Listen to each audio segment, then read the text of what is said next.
All right. All right. Welcome, everyone. Hello, Seth, Chris. What is up? Hey Um, man. yeah. All right. Welcome to the Great Transition, everybody. If this is the first time you are tuning into the Great Transition or watching this podcast, the recording of it, then we want to welcome you. We want to welcome everyone who feels that something strange, unprecedented, and big is happening in the world, in our time, in our century.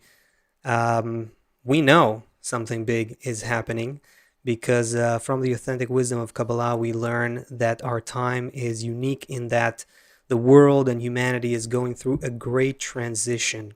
We're going through this multifaceted transformation that involves every aspect of human life, and that is because our spiritual evolution, the spiritual evolution of mankind, is now rising to a new level, and it's an interesting process. It's not such a simple lovey-dovey naive kind of thing where we're just gonna start loving each other immediately.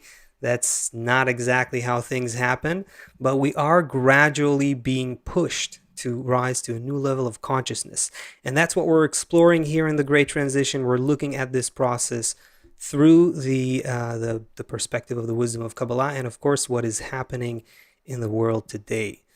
So, um, what are we up to? What's going on?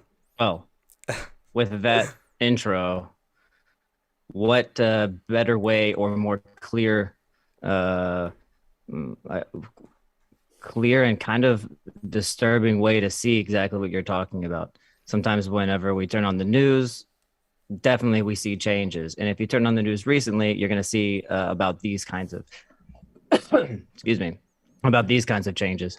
For instance, if you look at Australia lately, they've got these internment camps, and basically, if you are suspected of, here we go, Seth, thank you. If you're suspected of being COVID positive, or if you are COVID positive, then they will take you from your house and put you in these internment camps. And you can see that that's they were interviewing this lady. She was there, and she was talking about how they basically just took her from her home. They saw her license plate on her scooter, saw that she was from CCTV, saw that she was associated with someone who was sick, and put her in the camp. And she said, "You feel like you're in a prison." So they put them in these places up to 2,000 inmates. You're surrounded by these tall fences, and it's heavily policed. So I mean, these people cannot leave. And even if you act up, quote unquote, I don't know exactly what she meant, but basically, if you cause problems, then they will extend your stay. Hmm. So it's not like some hospital that's like taking care of you, want to make sure that you're okay. It's really like a police kind of a policed feeling. So Australia is protesting this. Just Not to get only it, that, in Argentina, just to see that I understand, you're saying people are being forced into these camps? How does that work?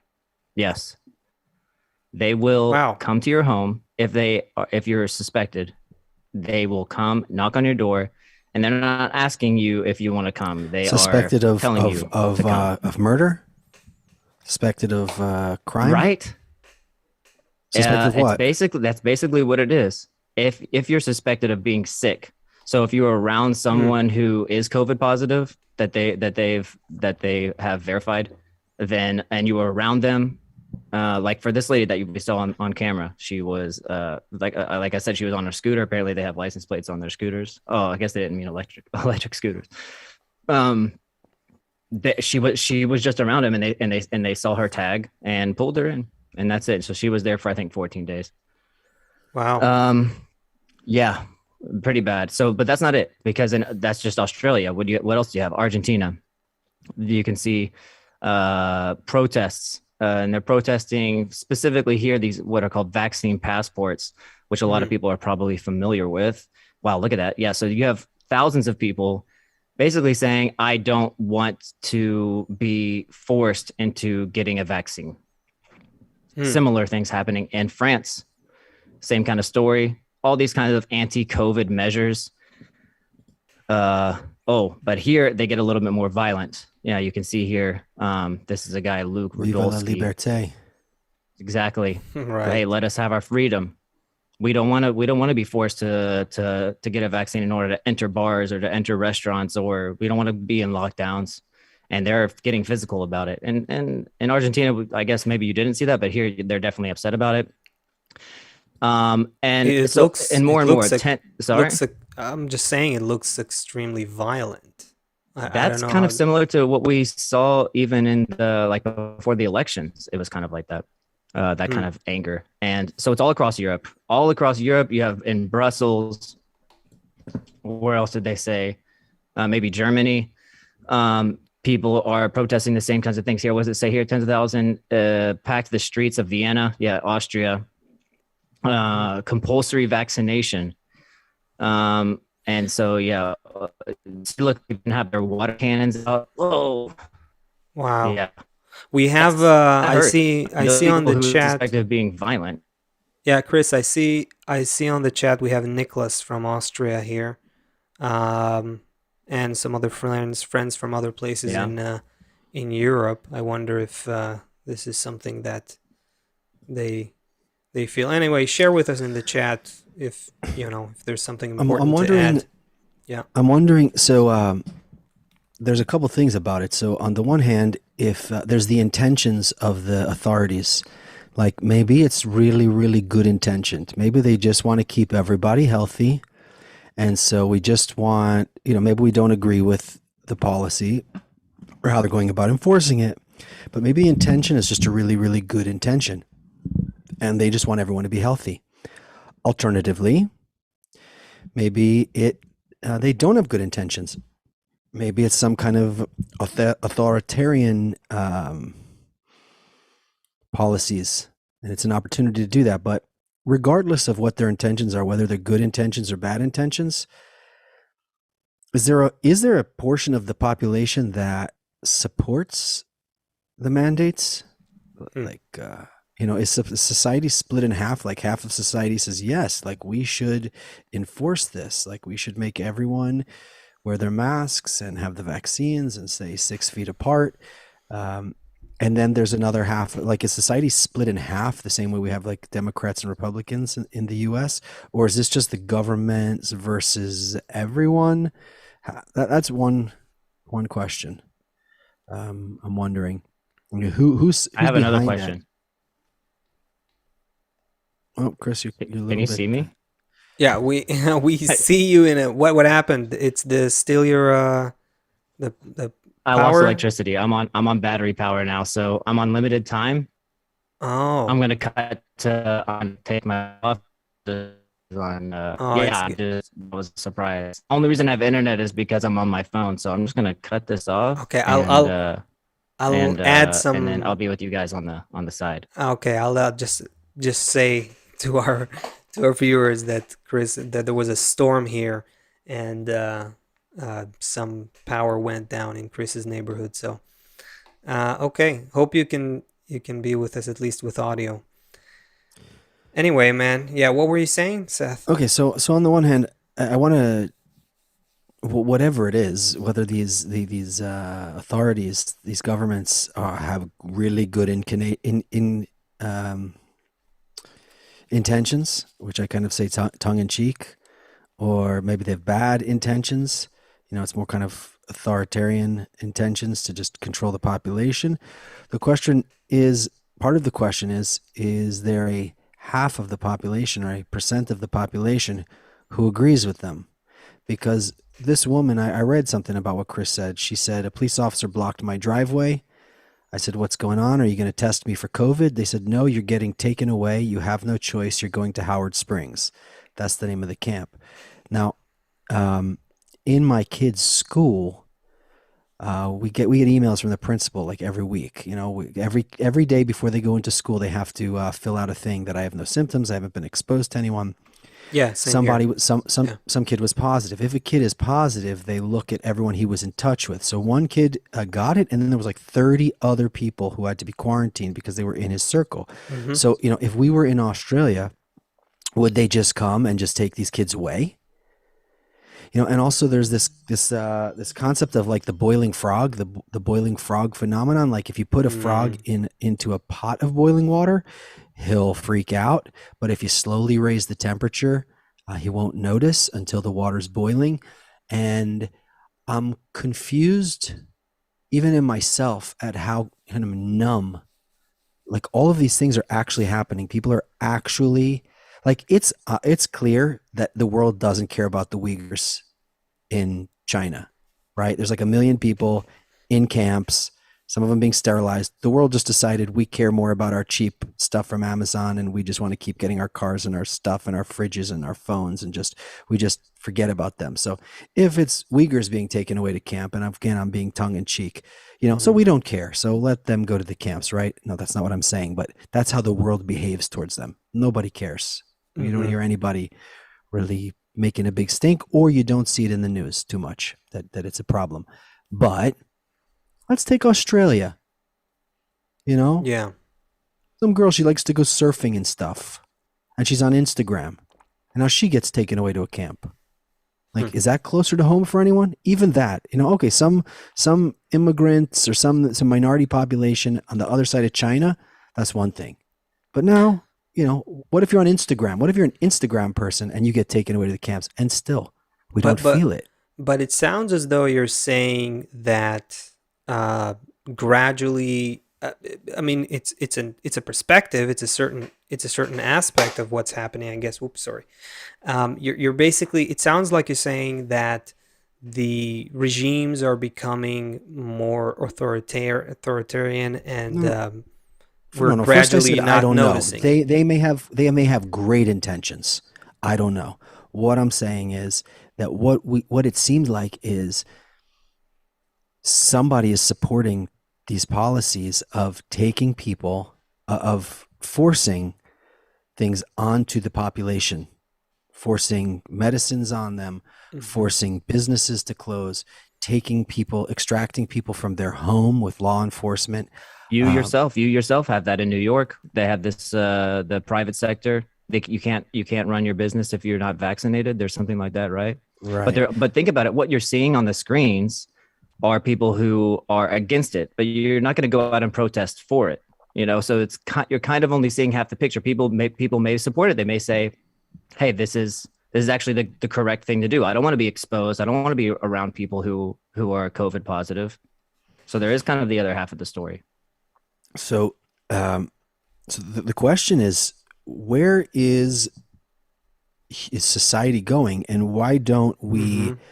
have the ability to feel what's happening? Like the people who are protesting out on the street, maybe they feel something, but in general, I see a lot of people. I was in New York this week. I work, I have clients, I have employees, I've got, different people that I see. We don't feel what's happening. And maybe even if we do, what are we supposed to do about it? What are we Hmm. supposed to do? What if they come and require everyone to have, like you in Israel, on your fourth shot, right? The fourth Getting vaccine. there, getting there. Most Okay, people so I are got the did first. did I three. got Yeah. okay. I got the first two Pfizer shots. What if you're up to 8? What if every 2 months you need to get something? I Oh, don't know. What if it's every it's definitely a possibility. I don't know about 2 months, but a lot of experts are saying the future looks like gradually this cat and mouse kind of game with viruses and mutations, where we each time have to boost our immunity, so-called immunity. It's not actual immunity. It's vaccination, um, until this thing, you know. Anyway, that's one of the so the so I don't prospects. want Yeah. to. I really don't care about the nefarious agendas behind all this, because it's nature operating. If nature doesn't push people to create one thing, nature could push people maybe to create another thing. But why don't we notice like? Why can't we as people do something? What can be done? Well, Hmm. it's getting so out of hand. I think there's it's a complicated situation to break down here. Um, I think that first of all, on a social level, um, definitely in the last decade, people are very quickly losing more and more trust in the authorities. And this is something that's, we're losing respect for our leaders. We're losing trust in our leaders. Fake news has become a thing. So you're also losing trust in the people who communicate or are supposed to mediate between the elected officials and the public. There's a general crisis of trust. There's a growing trend of distrust that is happening in the public, and that, of course, leads to more division. There's, just think of that picture of having a leader that you feel like is a father figure for the people. That almost doesn't exist today. Even when people go to vote, many times it's kind of like the least of two evils type of thing. It's not like there is there's no relationship of trust between the leaders and their public. That's a big problem. But if we want to go deeper and I think wait, don't go deeper yet. Yeah, okay. Don't go deeper yet. All right. Don't go deeper yet, because there's a certain flow here that needs to take place. All right. Because we still need to talk about what is this Omicron anyways? Like, what even happened? Like you said, it could go 4 shots, 5 shots, 6 shots. It's looking like that's the future. So let's explore that for a second, first of all. And there's also some other things that are happening. It's not just Omicron. There's some other. I mean, there was just some tornadoes, Seth. There were some tornadoes that just happened. And we can't really ignore that because a lot of people, their lives were destroyed. It's easy to sit on the side and far away from that on the internet and look at some drone footage. But I mean, there's almost not a building standing. Mm-hmm. I don't have my notes here, but I saw something about a tornado. I think that's Kentucky. That destroyed 200. Yeah, Kentucky got it bad, but it destroyed 200 miles. I mean, it went for 200 miles, just destroying everything in its path. I don't know about. 1 second, let me look.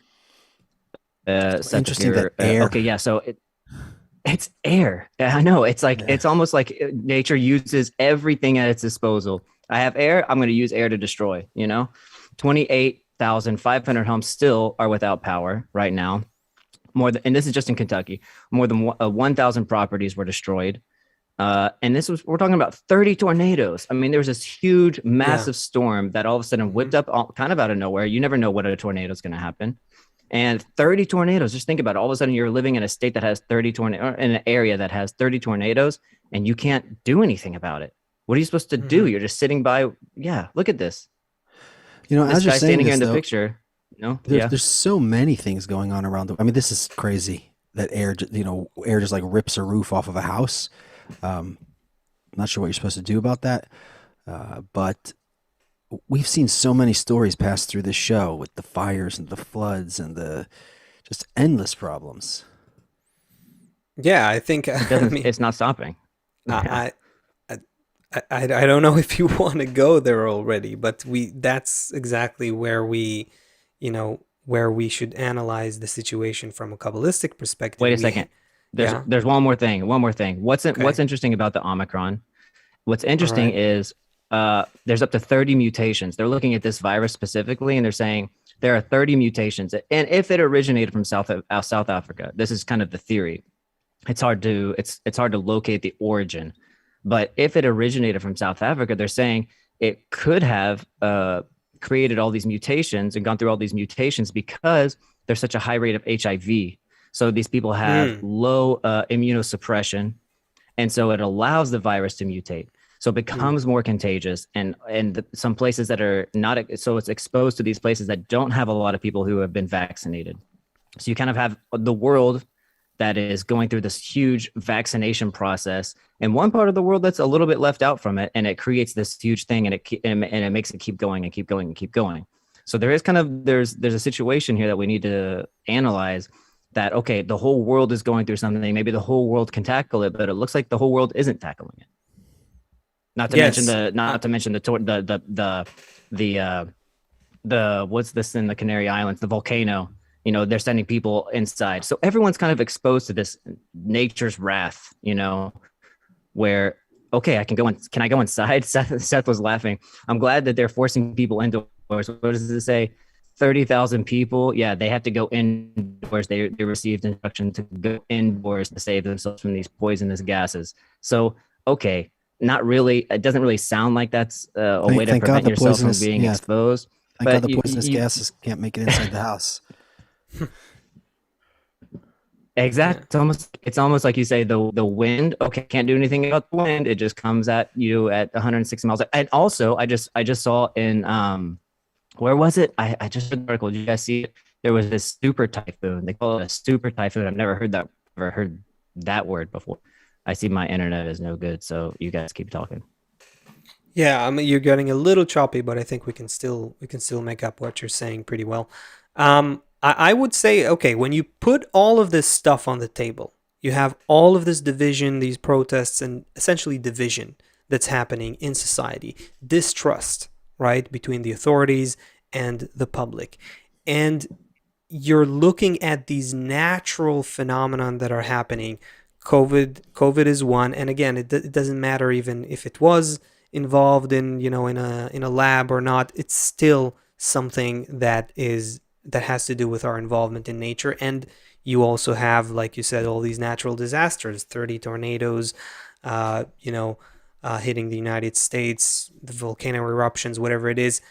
If you try to like just break it down and see what you have here, you have natural phenomena, you have nature, pressure coming from nature, whether it's in the form of a virus or a tornado or a volcano or a super typhoon, that doesn't matter. It's still pressure from nature. And you have humanity that is becoming probably increasingly divided. And so I think that's what we're dealing with here. We have to find a way to tie all of this in a single picture. The It's getting so globe, hot in the kitchen. yeah, hot in the kitchen. What do you mean? Yeah. It's just an expression. It's just like so much pressure. Oh, hot in the kitchen. Okay, got it. Uh, yeah, it's getting hot in the kitchen. I think the first thing to understand is actually um, um, that we're all going through this together. Even though you see right now tornadoes happening in the U.S., you see protests are happening. Some of them violent in Europe. You see different things happening in different places. This is a global collective situation that humanity is in. Actually, what Chris just mentioned with the global vaccination thing is very interesting from that perspective. I saw that scientists are saying that if we were to treat vaccinations as a global effort, let's put aside the dispute at the moment about whether you should vaccinate or not vaccinate and mandatory, not mandatory. But just like from a scientific perspective, if you would treat vaccinations as a global effort, then these mutations that we're seeing, such as Omicron, they would be much less probable to happen. The reason, uh, it's like the virus treats us as a global village, and the moment there is an area where it's getting a different kind of attitude, and nothing's happening there in terms of vaccinations, that's the place for the virus to go and start mutating and then reinfect everyone else in the world. So there is, even that situation alone shows you that we're all in one boat. And I think Asaf, when that's the the big message here first, that we're all in one boat. Yeah.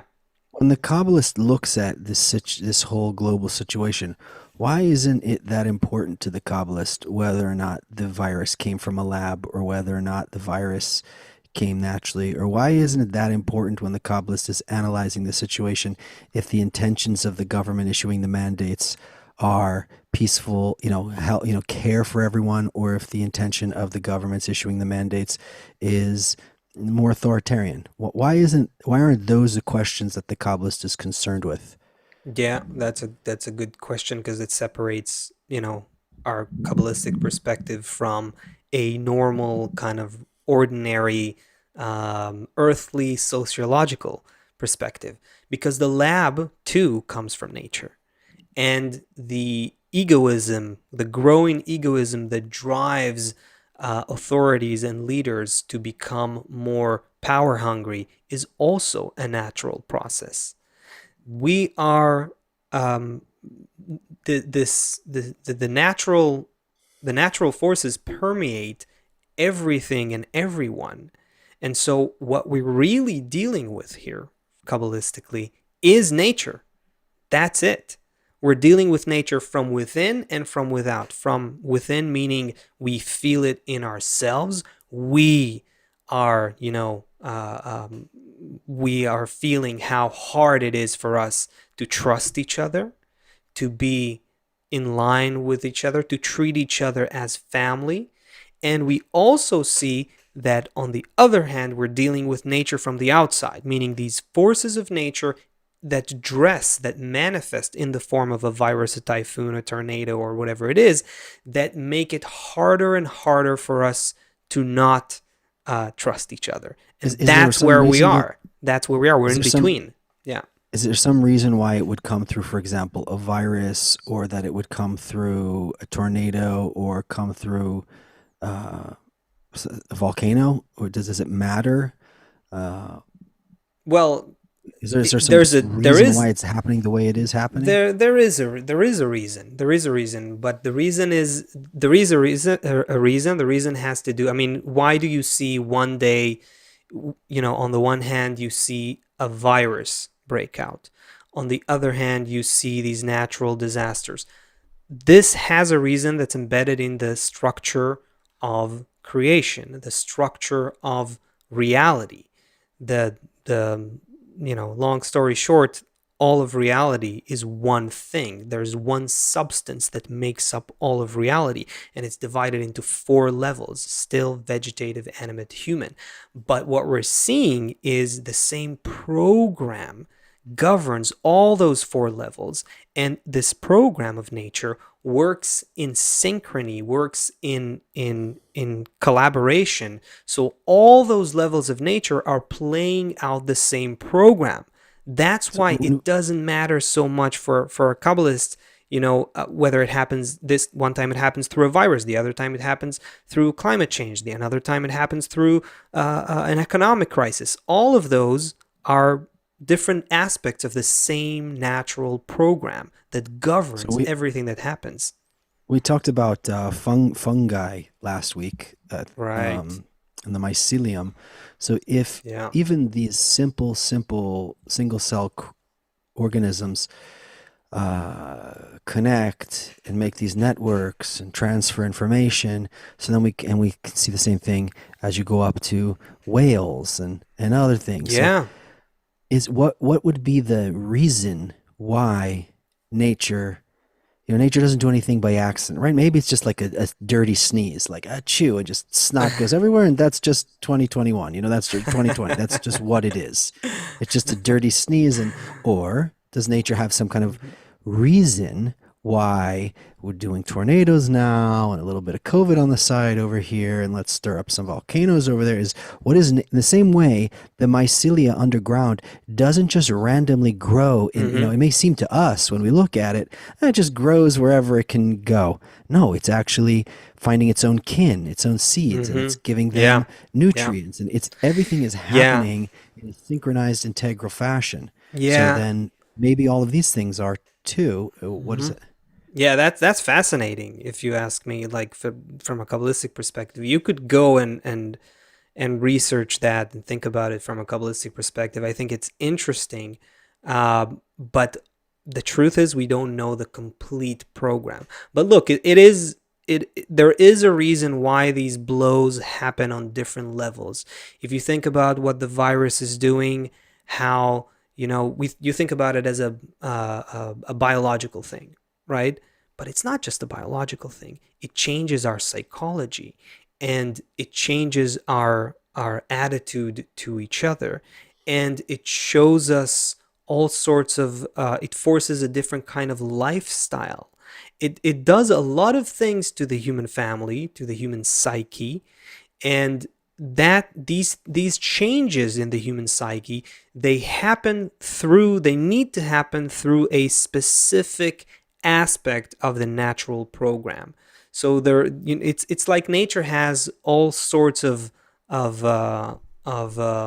How, codes, you know, or how can plans nature that it can how can work nature with. bring us to how can nature bring us if the goal is that we're at least as good as mycelium? You know, we at least like help each other out if Hmm. someone needs food or something. Like, how can nature bring humanity to a point where we're not just killing each other and we get along with each other? I mean, there's so much resources on this planet. Hmm. My youngest son was like, it's crazy that this planet, like everything is here and everything is just like held in a balance somehow. Like so many things had to happen, and like it's clear if you just look at it for a minute that there's like so much going on this little rock.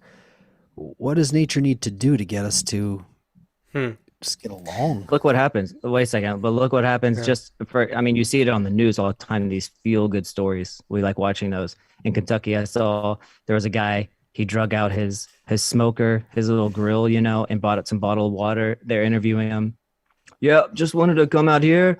I knew these guys. They didn't have any food, any water, and you know, so I just come out here, try to help the people, trying to give them what they need. And well, you're gonna see that on some random day of the year without some natural disaster? I don't think so. So, on one hand, you have a natural disaster which is extremely destructive and really painful for a lot of people, and on the other hand, it kind of pushes away these day-to-day mindless as if Hmm. activities that you're dealing with and engaging in and are able to I don't know, you're like kind of sucked into like, I want to be around people, I want to help other people, and that makes you feel good. So it's destruction on one hand. On the other hand, it's kind of like an opportunity if you're already going down that path. Um, we have to really spin like 180 to spin ourselves, our own perception, to look at the whole picture from the other, like from the other direction.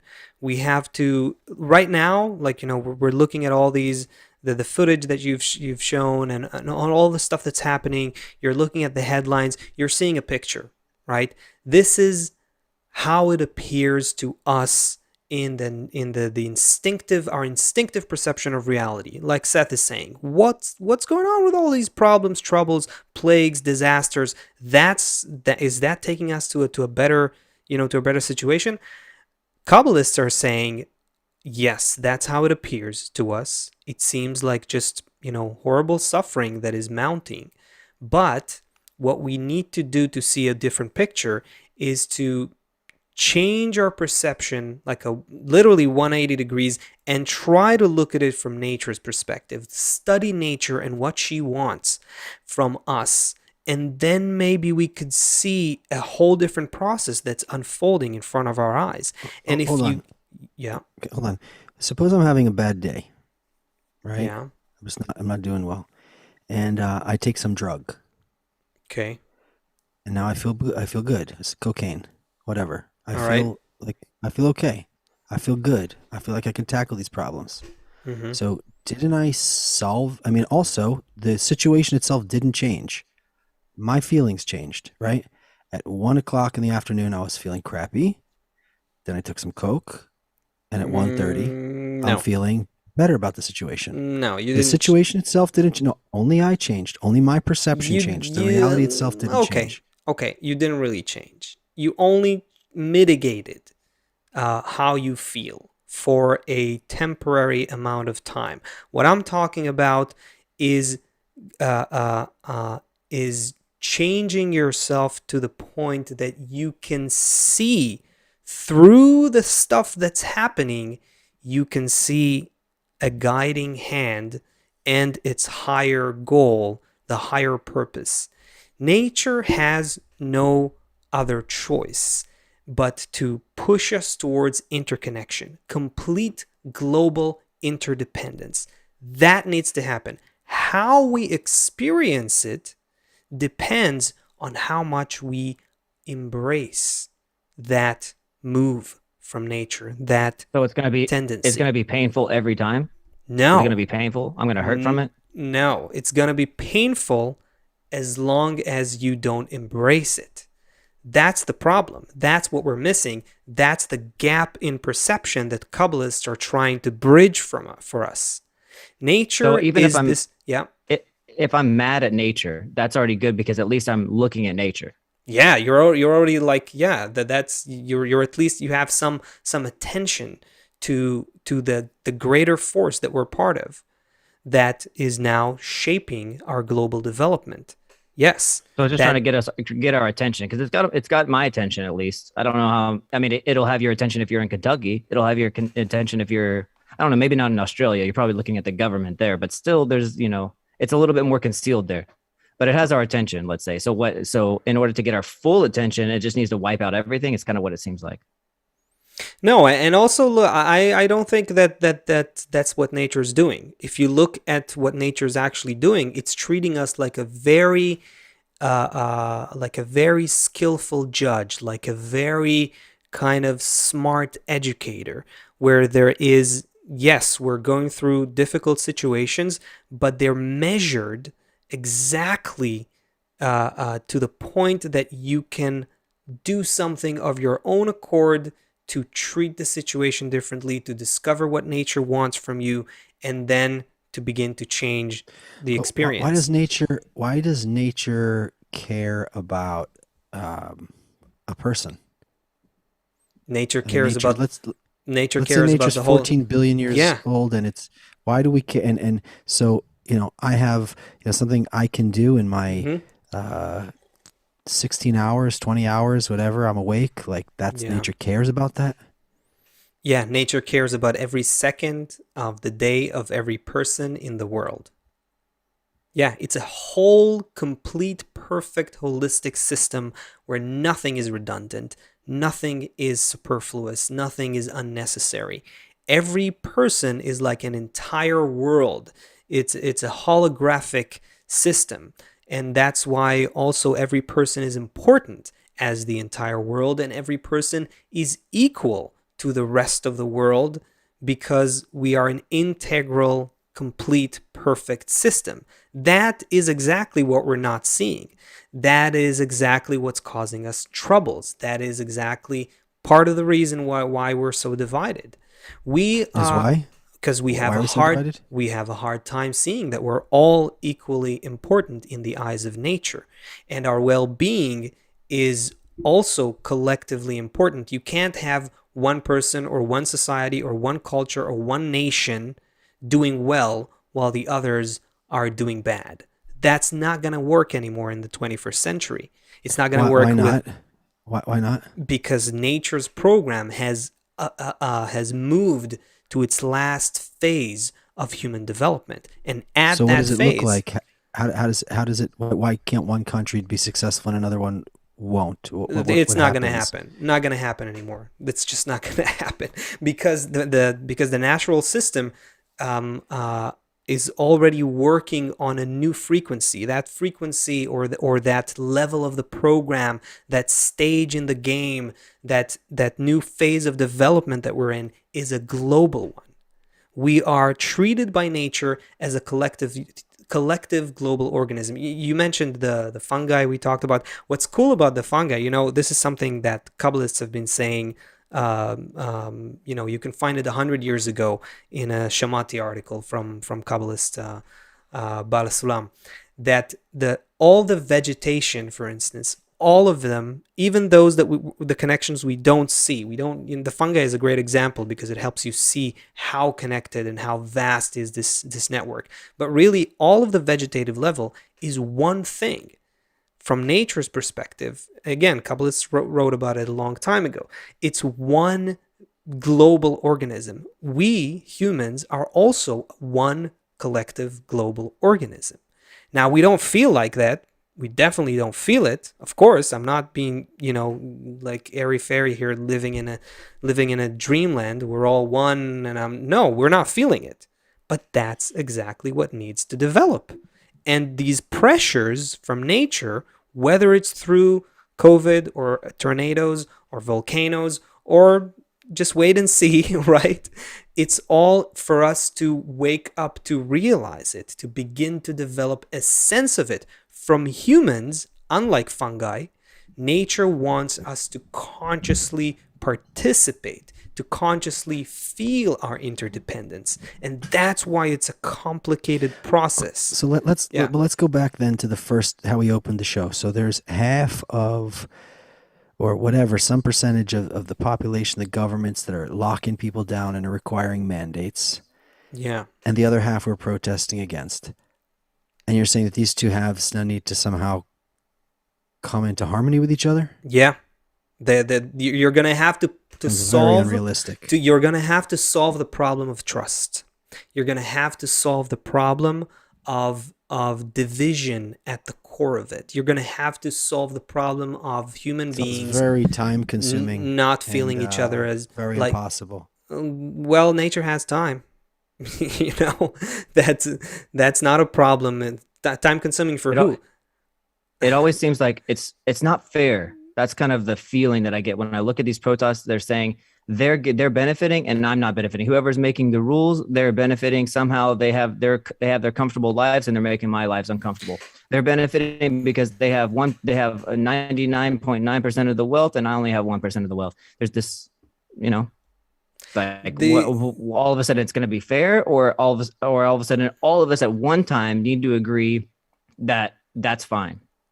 Right, but if you saw, and that's how it should be. If you felt the people who disagree with you as part of your family, you'd relate to their disagreement in a different way, right? You would understand that even though you disagree, you have to live together, and you have to find a way to make each other, bear with each other. To So heaven sounds like hell. Why? Why would you say that? Because the ideal state is me just tolerating everybody I disagree with. At first, to tolerate. Ultimately, to love.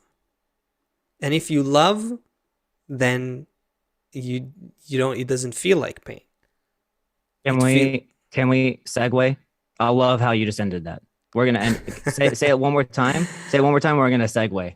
I'll just say we're in a race between suffering and consciousness. And if we raise our consciousness to where nature wants to take us, we can alleviate and avert suffering altogether. It is possible. It is possible. We're just missing what all these problems and pressures are pushing us to. That's the whole problem. If we had that in mind, somewhat, if we could agree with it, understand it, see that we have no choice, we would start to gradually make these subtle shifts in our attitude towards each other, towards the natural world, towards how leadership should be, towards how education should be. That there's a big process that's happening here. Yeah, I get why it sounds like such a big mountain that's never gonna happen. But okay, that's way more than a sentence. But but you know what? With regards to the nature, it sounds like an impossible, too long process, right? We just like COVID happened, and changed the world in a matter of weeks. In a matter of weeks, everyone has to take that into account. All of a sudden, lifestyle are changed, styles are changing, tourism is changing, economy is changing, right? Mandates are changing. Everything suddenly, nature can do that if we add our unique input that nature's waiting for. We can awaken these incredible forces of the natural system that will put us on the fast lane of evolution instead of being pushed. So frustrated. Yeah. Frustrated. I feel so frustrated. Well, yeah, because you want it now. It's kind of like I want to skip the whole. Yeah, I don't want to go through the awkward pimples on my face. I'm a teenager who doesn't know what kind of person he is. I just want to be like the adult, and already have my job, have my salary, have my wife, I guess, and skip the whole transition phase. It's not comfortable. I agree. Listen, that was really intriguing. And with the time that we have left, I think we should talk about, let's get on our planes. Let's take a little travel. Okay. First get your shots, and then we're going to land in Zimbabwe. Okay. All right. Now you're going to say, what's happening in Zimbabwe? What's happening in Zimbabwe? Listen, the unsung heroes are now sung, where they're getting some attention. Um, a more, they're a little bit older. They're of an older generation. You might call them grandmas, but they might be onto something. They might be onto something because they're making the lives of others better. Now in Kabbalah, we have this. I don't know. It doesn't. It feels like yeah, you can be a really good person, but it's not making any change. But here, it's a little bit different. I don't know. I'm getting a different vibe from this. Tell me what you think. So, you have these grandmas in South Africa. In Zimbabwe, around 400 of them, and they've all been trained by a certain psychiatrist who had he had a situation that he went through, just like, most people who go on to do something great, they were influenced by some traumatic event kind of in their lives. This psychiatrist, his name was Chibanda, I think is how they called him. He founded this group called the Friendship Bench. And what it is it basically bridges the gap that exists down there in Zimbabwe. You've got a disparity where you have one psychiatrist or psychologist for every 1.5 million citizens in this country, and it's just ravaged with depression, where people are HIV positive, drug addicts, suffering from poverty and hunger. Maybe they're unhappily married, older people, pregnant people, and bringing a baby in a country where you're experiencing famine or don't have any food. That's also extremely stressful. It makes your life more stressful. Unmarried women who need to rely on the men to provide for them. So you have all different kinds of angles where your life could be extremely difficult, and it can lead to depression. And so this guy, anyways, I'll give a little backstory. This guy, he had this experience where he was treating this girl. She wanted to kill herself. And so they sent her to some hospital where they were treating her, and he wanted to make sure that she wasn't going to actually go through with it. He was in contact with the hospital. They tried to call them and get a hold of him, and they said, hey, you should come. And he couldn't afford the $15 bus ticket for the 100-mile journey that it was going to be. And her name was Erica, and she eventually committed suicide, and he wasn't able to get to her. It really affected him. And he said, listen, there's a problem here. We need to have a different way to reach these people who are going through depression and not have it be in a physical face-to-face form. So what did he do? Why did I talk about the grandmas? He recruited over 400 grandmas to go through this and train them to be talk therapy specialists. So talk therapy is basically bridging that gap. It's saying, instead of coming to you face to face, we get on the phone and we talk with you. So you have this grandma that's talking with you and trying to relate to you and trying to understand you. Genius. Yeah. I was talking to my sister about it. My parents' generation, they grew up right after World War II. They made businesses, raised families, through the 70s and then the 80s. They were able to buy homes, have kids. Most of them went to school. And now they're just retired, that generation, and they're just retired. They're just kind of hanging out. And they have so much life wisdom, and they're not doing anything to build the future. I mean, they invest in their children, but that whole generation is so much experience. Their parents all went through World War II. They all kind of transitioned into this modern world, and they're not adding anything now. They're just consumers, basically, or that's basically all they are, that whole generation. It's such a great concept to activate, first of all, that generation who doesn't really need to be paid that much because they're all retired. And they have so much life experience, and they're bored, and they're waiting for their grandkids to come over and talk. They want to share. I think this is a genius idea, actually. Look, yeah, it's amazing. Look at the impact. They interviewed one person, and they said, they interviewed the psychologist, and he said, approximately they've helped about 30,000 people in 70 different communities. And the reason why this is so it's so attractive is because it's something that that he says can be implemented in any major city across the world. And he says this: the training package itself is rooted in evidence-based therapy, but it's also equally rooted in indigenous concepts. I think that this is largely one of the reasons why it's been so successful, because you can bring these two things together, knowledge and wisdom. So you Yeah. kind of have to you kind of have to fit it to each demographic that you're serving. But like Seth said, it's genius. Yeah, no, I second everything that Seth said. I would add that the first of all, it's very it's very exceptional that something that humanity, society is doing right now would be something that we look at it from a Kabbalistic perspective and say, hey, that's a good idea. That's a good thing. Yeah. It's very Yeah. rare. This is a great example. This is a really good example, and Well done, Zimbabwe it's grandmas. well done, Zimbabwe grandmas. This speaks to exactly what we were talking about before. This is exactly, we're what we're missing by not looking at all of society and ultimately all of humanity as a single family.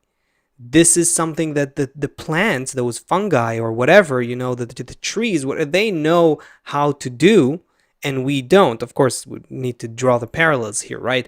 But the just imagine the power of healing that exists in society when you start enabling the different parts and the What is different that whole generation populations and the doing? different. Yeah, exactly. I remember, by the way, I'm not gonna go into this in a to a great in great detail, but there was a time Ay. here when I was helping some of my friends here to be elected to something in some local council here, and I went door to door. I believe they call it in political language, they call it canvassing. Anyway, I went door to door to speak to people to support my friends, and I spoke to a lot of older people, and I couldn't imagine, like I really couldn't imagine, why would what would I have in common with them? But you know what, you I learned a lot, and I enjoyed that time, and I felt the healing that can come from that connection between those different parts of history, those different their generations, those different parts of society. There's like a whole experience and data and healing, again, power of healing that we're missing. Think about the past, when people were less narcissistic, egoistic, and built a when society was much less isolated. They used to say it takes a village to raise a child. In the past, in when children grew around their mothers, it wasn't just in a separate house with your mom and dad while they're fighting because they don't have time or they don't have money, and it puts stresses on them. They lived in a village with a lot of mothers around and grandmothers around who would communicate, who would share, who would give experience, who would give support. There was this connection that where the whole village would be felt like a family for that developing young It's a young person. mutual connection. Yeah, it's a mutual connection. Not only are the people being treated being helped and being fulfilled in a certain way, the people giving treatment are also being fulfilled. It's this kind of mutual Sure, relationship. they The lived grandmas are no longer bored. yeah, they live 60 or Yeah. 70 years. They have all of this experience, and now they just are bored all day long. I wish they could they, they speak and they share. have the time, they have the experience. If you give them some training, look at what they can do. That's exactly Hmm. So and can this? Okay, no. yeah, no, go ahead. So can this be expanded across the world? Because that's kind of the point that interested me the most was this guy is onto something, Hmm. and you're not calling. They do have suicide hotlines, but it's different. It's not the same kind of thing. You're talking to someone who's already on the edge and it's about to happen. Instead, you could just have this. I guess it's There's like kind of like an employment. It's there's a someone few. who the few. Oh, sorry, Chris. No, that's it. That's it. I'm just expanding on the same thing. Go ahead. There's a few hurdles. You could have someone who has their own kind of convoluted, even though she's a sweet grandma, she could have her own kind of convoluted ideas about certain things, or maybe not great. Well, you train them. cer- you, Right? you, Yeah. you, So you that's the thing. Like, but what you do have there, in our company, we have we repair appliances as part of what we do, and like when we're looking to hire somebody, like you can teach somebody to repair an appliance, but Mm-hmm. you need to really hire like a good person who knows how to talk to people, who's interested in being a part of a team. Like Mm-hmm. changing a pump, we can show you. But if you have no patience and can't speak to anybody, like even if you change a pump, great, it's not going to be a good fit. And so here, what's really amazing is you have these people who want to share, who want to love, who want to give. The technique of how to just guide another person, that's the easy, that and you Yeah. can learn. We can teach you Mm-hmm. how to do those things, but you have all of this amazing raw material. Uh, I I'm think a Yeah. it's huge I'm a huge NBA fan. I love the NBA. One of the reasons is because you have this like it's a smaller group of people who have to find chemistry. The most successful teams, you can put together a super team where you have the best players, but if they don't mesh, then it doesn't happen. And they're trying that, as of late to try to put the best players together. This guy's the best. He can fix the appliance the best, and this guy's the best. But if they don't have that passion, if they don't want to Mm-hmm. integrate within um, the team atmosphere and what they call the locker room, that's just not it's not there. It doesn't exist. It doesn't happen. So here, it's interesting that you say that because that's kind of what you need behind the curtain. You need to have this grandma who's emotionally or not, it doesn't have to be a grandma in every situation, but someone who feels the situation. Yeah. Yeah, my inspiration from this, what I get as inspiring from this, is not. I think it's just a specific example, a successful and beautiful example, but it's just one example of the attitude that we need to have towards social healing and mutual complementation between different parts of society, and this understanding that we can help each other and we need each other, and we're missing that. We're missing that. although Yeah. we have a granny with us. I think Maria Bulger. Oh, She hey signed Maria. her chat a Hey gran. Maria. She says, Seth, we're not bored. We feel pain that our experience and knowledge is Mm, totally neglected, if not Exactly. ridiculed by society. there you go. Oh, point right on. Right There you on. go. Thank you, Maria. Yeah. Wow. Yeah. So back to nature for a second. That's what nature wants us to do on a global scale. To begin to form new connections between us, and through human connection, through that approach, through that strategy, we will be able to avert suffering. We don't. I saw someone else, maybe it was Maria actually, in the chat saying, "Wait, how? What do you mean? How can the virus be a fast lane, the fast track of evolution, or something like that?" That's a misunderstanding. What I'm saying is that if we begin to activate human connections on a deeper level, we will enter such a relationship with nature, because that's what nature wants from us. It wants to appear, the program of nature wants to shape a new level of connectivity between human beings. Our That's what needs to happen. You're saying our connection between us, if we do Yes, that correctly, yes, is what is the connection that we have with nature. and it's therefore the remedy to all of the pressure that we feel. Instead of pressure and suffering and problems and global challenges, we will feel nature's work with us as support. We won't need, to be very specific, we won't need viruses to push us to connect if we connect on our own.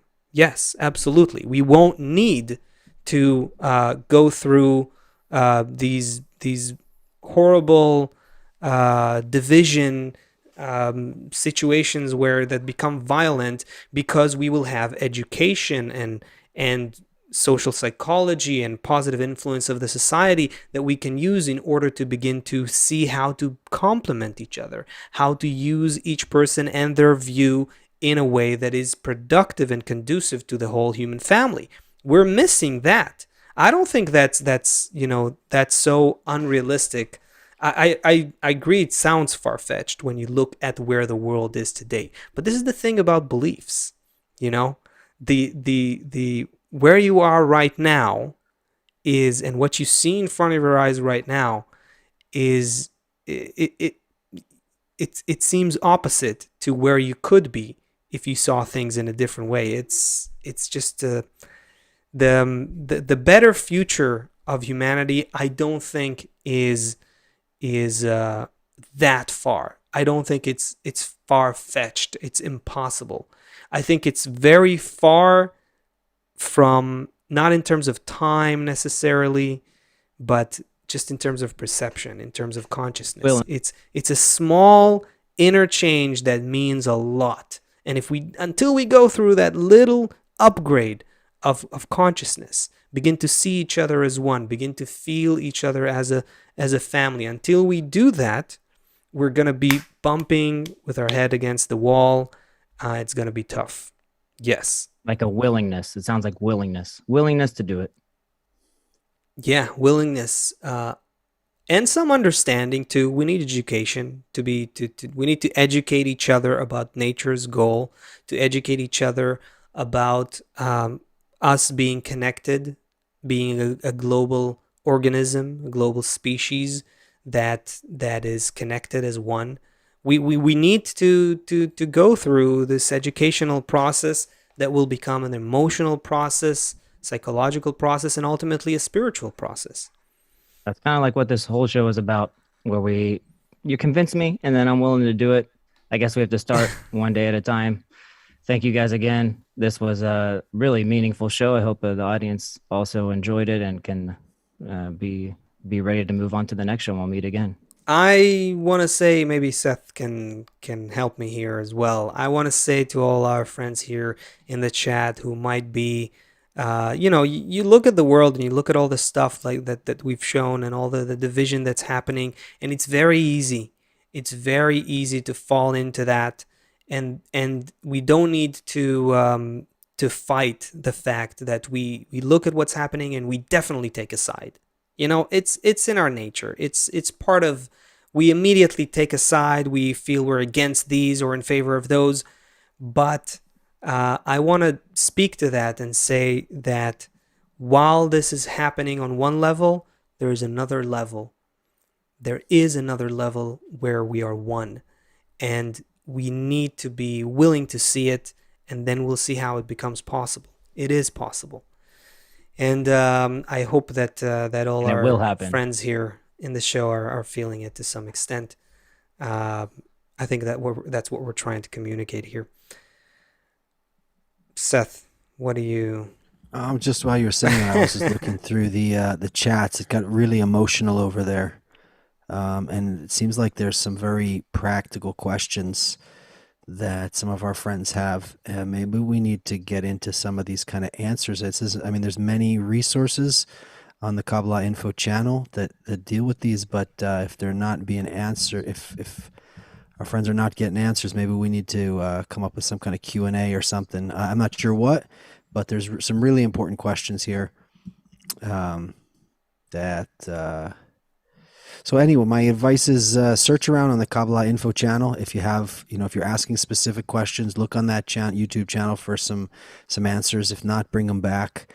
We'll make a way to get into that. We'll see you next Thursday, 2 p.m. Awesome to be here with everyone. Chris, thanks for hanging on through Thanks, your guys. internet issues. Yeah. Saf, Sorry good to about see that. you, as always.